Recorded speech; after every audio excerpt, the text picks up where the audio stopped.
In this video, I'm going to describe some of the information related to my new upcoming book concerning the possibilities that by using NFT and blockchain technology, it will be possible to generate $100 million plus for just one, from one song. From an album, it will be possible to generate much more, 150 million and up. In the new book that's going to come out within 90 days, I will be explaining why using NFT and blockchain offers this possibility. It all sounds crazy. How can that be? Even to generate $1 million from a song, it's next to impossible. It's difficult.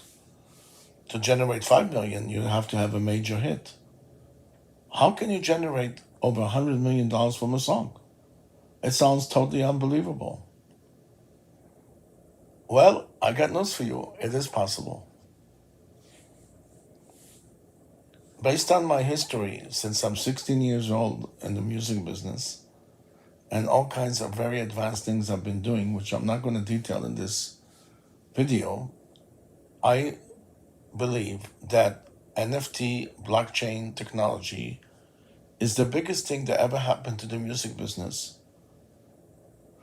But it will take some time because basically in 2004, when I started with music streaming, only 1% of the business was music streaming. Were people stupid or idiots and they didn't understand that this is going to be the leading way of consuming music? And the answer is that they really did not need it at that time. People were so consumed with records, CDs, cassettes at the time, they didn't get the value of the streaming. How did I get the value of streaming?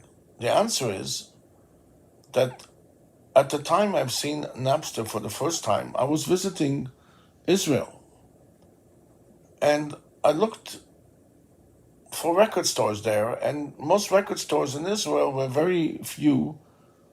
Most of them belonged to a chain called Stimatsky, and they had a very small selection of records. So if you wanted to buy a record, you had a problem.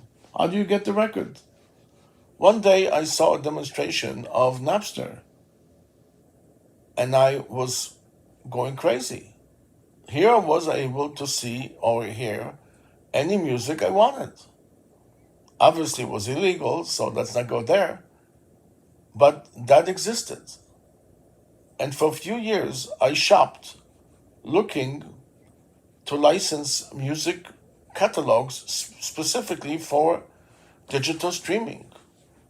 But everybody told me that I was nuts or I was a shyster in German. Everybody told me that I was crazy. And here I got to tell you, I used to manage and own the biggest record company in the world outside of America in hip hop and dance music. We had hits such as Pump Up the Jam and many other songs. We even had Tupac signed with us through Digital Underground, who was in our catalog. Queen Latifah, De La Soul. The biggest people in hip hop were signed to my label. I gotta know something about the business in that case, right? And I saw that people were not that interested in streaming for whatever reason, but I was interested because I saw a need for it. Just like me, I figured there must be many millions of people that would like to get their hands on music, but they can't because they don't want to go to a record store, or the record store is far, or the record store doesn't have it. Even in Los Angeles, I remember that the leading store was called Tower Records. And basically, to get a record, you had to go there. And many times I heard a song on the radio while I was driving, and I used to rush to Sunset Boulevard to the good old Tower Records, which to my amazement is still empty today, and buy the record. Okay, a visit to Tower Records was like a visit to heaven. I used to walk around the records hoping that I can buy 50 of them or 20 of them or 10 of them. It was just like going to paradise. Okay? It was beautiful to look at the record covers and maybe buy some and smell the records, look at the cover, analyze every word on it. It was really a great pleasure. That's why records are kind of coming back today, and they have gotten to be 10 to 20% of the business all over again. People love them. Basically, people want to feel they got something for the money. In any event, in 2004, streaming was only 1% of the business. But I said no, and I did whatever it is to get a catalog that I can stream as digital. I claim that right now NFT is a bigger game. It's a bigger game because NFT enables you to actually connect the music buyer to you. It's no longer just selling him a song for $1 on YouTube, on iTunes, and that's it. You don't know who it is. iTunes ain't going to give you the name of the buyer. So the buyer buys a song, he hears it, he's happy, but he doesn't really have a connection with the artist. And the artist doesn't know how to reach him. Granted, the buyer can go to a concert and see the artist, but that still does not give the artist any access to the buyer of music and to the music lover.